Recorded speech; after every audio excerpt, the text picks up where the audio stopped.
L'édito politique sur Europe 1. Bonjour Nicolas Bétou. Bonjour Dimitri. La course à l'Elysée. Alors parmi les candidats déjà déclarés, ils sont plusieurs à faire cette promesse, n'accomplir qu'un seul mandat. Ah, c'est très tendance, le mandat unique. Votez pour moi, je ne ferai qu'un mandat, votez pour moi, et comme je n'aurai pas besoin de passer mon quinquennat à faire de la pêche aux voix, j'appliquerai vraiment mon programme, y compris dans ces aspects qui risqueraient d'être impopulaires.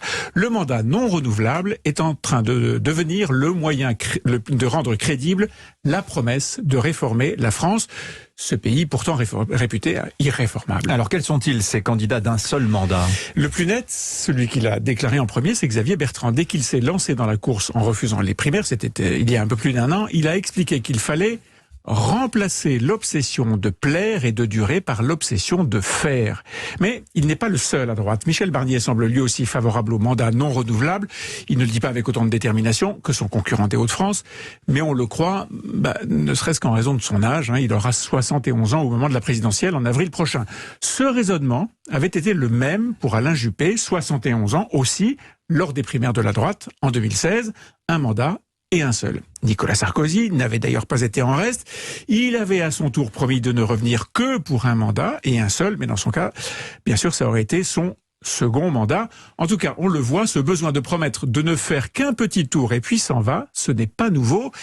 Et il n'y a pas de doute que ce qui se passe en ce moment, ce maniement quasi quotidien du chéquier par un Emmanuel Macron en pré-campagne pour sa réélection, eh bien ça donne du crédit à tous ceux qui promettent de ne pas faire dans la démagogie. À gauche aussi, on observe le même phénomène. Oui, Arnaud Montebourg promet une remontada sur un seul mandat. Yannick Jadot, désormais candidat des Verts, est tout aussi catégorique, oui, au mandat non renouvelable. La seule chose qui différencie tous ces partisans du contrat unique, cette sorte de CDD non reconductible à l'Élysée, c'est la durée du mandat qu'ils envisagent. 7 ans pour Yannick Jadot, 6 ans pour Xavier Bertrand et Arnaud Montebourg, 5 pour Michel Barnier.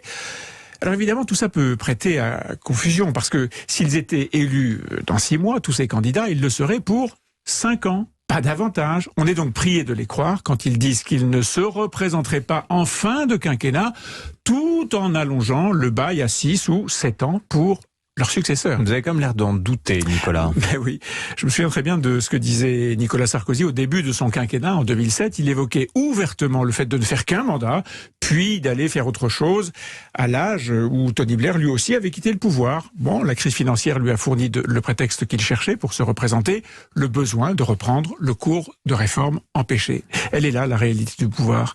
Un président élu n'a jamais assez de temps pour appliquer son programme électoral. Les réformes promises sont toujours plus longues à installer, les réticences plus difficiles à surmonter. 5 ans, c'est extrêmement court pour abattre tout le travail de redressement du pays. Et puis l'attrait du pouvoir, ça existe aussi. C'est pourquoi, à la place des candidats qui promettent de ne faire qu'un mandat, je me méfierais, car il n'y en a qu'un parmi ceux qui seront en lice pour l'Élysée 2022, un à ne pouvoir être élu que pour 5 ans.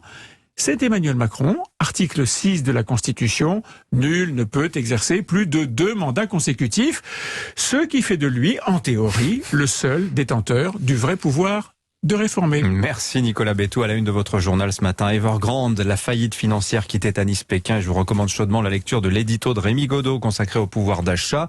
Emmanuel Macron qui disait il y a quelques années qu'il ne serait pas le président du pouvoir d'achat. Lui, c'était le président de l'emploi. Il est bien content de voir ces chiffres aujourd'hui montrant une progression de 8% depuis 5 ans. Ce sujet du pouvoir d'achat qui s'invite aussi dans les raisonnements sur la question de l'énergie.